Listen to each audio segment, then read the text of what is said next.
தமிழக கோயில்களின் வரவு செலவு கணக்கு குறித்து அமைச்சர் சேகர்பாபு வெள்ளை அறிக்கை வெளியிட வேண்டும் என இந்து முன்னணி மாநில தலைவர் காடேஸ்வரா சுப்பிரமணியன் வலியுறுத்தியுள்ளார்.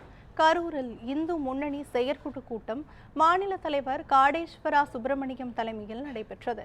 இதைத் தொடர்ந்து செய்தியாளர்களிடம் பேசிய அவர், தமிழகத்தில் பாலியல் வன்முறை பெருகி வருவது கவலையளிப்பதாகவும் இதற்கு கடும் நடவடிக்கை எடுக்க வேண்டும் எனவும் கூறினார்.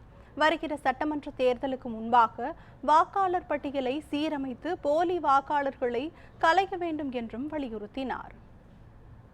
நம்முடைய அறநிலையத்துறை அமைச்சர் அவர்கள்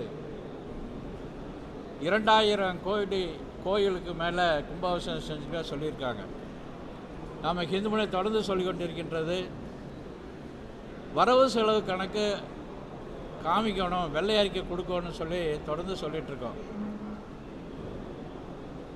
திருச்செந்தூர் கோயிலில் 400 கோடி ரூபா செலவுன்னு சொல்லியிருக்கார்.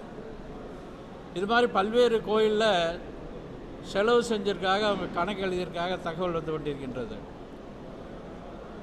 ஆன்மீக பெரியவர்கள், பக்தர்கள், தொழிலதிபர்கள் இவங்கெல்லாம் பெரிய நன்கொடை கொடுத்துருக்காங்க.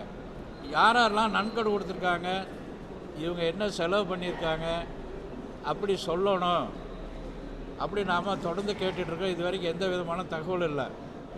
சமீப காலங்களில்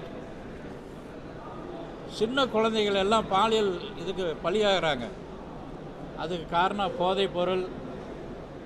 இந்த அரசாங்கம் அதை கட்டுப்படுத்தணும். போதைப் பொருள் எங்கெல்லாம் இருக்குது அப்படின்னு இந்த உளவுத்துறைக்கெல்லாம் தெரிஞ்சும் கூட கண்டுக்காமல் இருக்காங்க அப்படின்னு இந்து முன்னணி அதை வன்மையாக கண்டிக்கின்றது. அதை நடவடிக்கை எடுக்கணும்னு எதிர்பார்க்கின்றது.